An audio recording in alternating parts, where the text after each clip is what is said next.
என்னினிய சகாக்களை இதனோட புது project Kawasaki KB100 RTC rebuild. இதில் வந்து நான் எல்லாமே சாப்டர் வைஸ் இவ்வளோ எபிசோட்ஸ் கேட்டகரைஸ் பண்ணி வச்சுருக்கேன். அதுலேயுமே பார்ட் வைஸ் சப் கேட்டகரைஸ் பண்ணி வச்சுருக்கிறேன். இன்றைக்கி நம்ம இருக்கிறது வந்து சாப்டர் 6 ரிமூவிங் தி பாடி பார்ட்ஸ். அதில் பார்ட் 2ல் இருக்கும் battery bracket, air filter element, அப்புறம் RPM மீட்டர் கேபிள் ரிமூவ் பண்ணுறது பார்க்க போகிறோம். ஃபஸ்ட்டு பேட்டரி ப்ராக்கெட்லேருந்து ஆரம்பிப்போம். இதில் வந்து 2 மவுண்டிங்ஸ் இருக்குது. ஒன்று வந்து டாப் லெஃப்ட்டில், இன்னொன்று வந்து பாட்டமில் சேசி கூட மவுண்ட் ஆகிருக்கும். இதுக்கு 10 mm ஸ்பேனரை வச்சு லூஸ் பண்ணுங்கள். அப்புறம் இது ப்ராக்கெட் வந்து ஏர் ஃபில்டர் அப்புறம் பேட்டரி ப்ராக்கெட் கூட ஒரு செகண்டரி ப்ராக்கெட் கனெக்டாக இருக்கும். இதோட பேட்டரி சைஸை பற்றி சொல்லணுன்னா, முன்னாடி வந்த பைக்ஸ் எல்லாமே ஒரு 2.5 amps பேட்டரி தான் யூஸ் பண்ணியிருப்பாங்க வித்தவுட் செல்ஃப் பைக்கு. ஆனால் இதில் 5 amps பேட்டரி அளவுக்கே ஸ்டோரேஜ் இருக்குது. அப்புறம் இதுதான் அந்த செகண்டரி ப்ராக்கெட். இதுக்கு பின்னாடி ஆக்சுவலாக வெல்டு பண்ணியிருப்பாங்க அந்த வெல்நெட்டை. அந்த வெல்டிங் விட்டுடுச்சு. அதனால் நாங்கள் ஒரு 10 mm ஸ்பேனரை பேக் சைடில் வச்சு ஸ்னாப் பண்ணிவிட்டு அப்புறம் அப்படியே இதை ரிமூவ் பண்ணோம். ஆனால் உடஞ்சி தான் வந்துச்சு, ஏன்னா ஃபுல்லாக துரு பிடிச்சிருந்துச்சு. அப்புறம் ஏர் ஃபில்டர் பாக்ஸுக்கு போனோம்.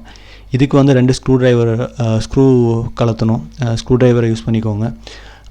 இதை கலத்தி முடித்ததுக்கப்புறம் இது எல்லாமே மெட்டல் பார்ட் தான்.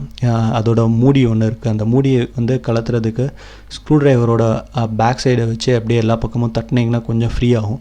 அப்படியும் வரலன்னா ஸ்க்ரூ ட்ரைவரோட எண்டை வச்சு லைட்டாக தண்ணி எடுத்திங்கன்னா கூட ஈஸியாக வந்துடும். இதை கலத்தி முடிச்சிங்கன்னா இதுக்குள்ளே இருக்கிறது தான் ஏர் ஃபில்டர் எலமெண்ட்.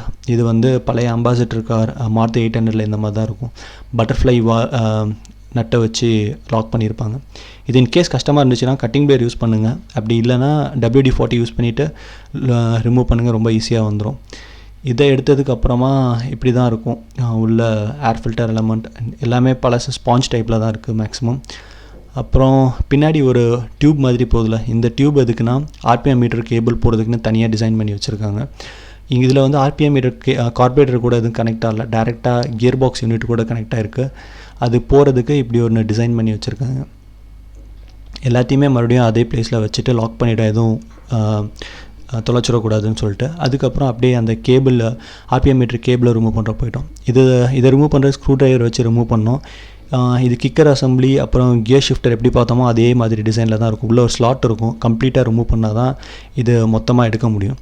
இதை ஃபுல்லாக ரிமூவ் பண்ணதுக்கப்புறமா அந்த ட்ராவல் ஆச்சுல அந்த லைன் வழியாக அப்படியே கேபிள் எடுத்திங்கன்னா வந்துடும் ஈஸியாக.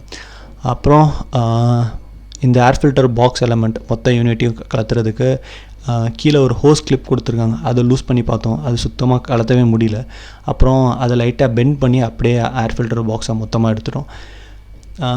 அப்புறம் அதோட கிளிப்பு வந்து ரொம்ப டைட்டாக இருந்துச்சு அந்த ஹோஸ் கிளிப்பு. அதுவும் இல்லாமல் அதில் ஒரு கட்டாகி கிழிஞ்சு வர இருந்துச்சு. அதனால் இதை மொத்தமாக எடுத்து முடிச்சதுக்கப்புறமா அந்த ஹோஸை வந்து டேரெக்டாக சும்மாவே எடுத்துட்டோம், ஈஸியாகவே வந்துடுச்சு. இதோடு இந்த வீடியோ முடிஞ்சுது. நெக்ஸ்ட் வீடியோவில் பார்ப்போம்.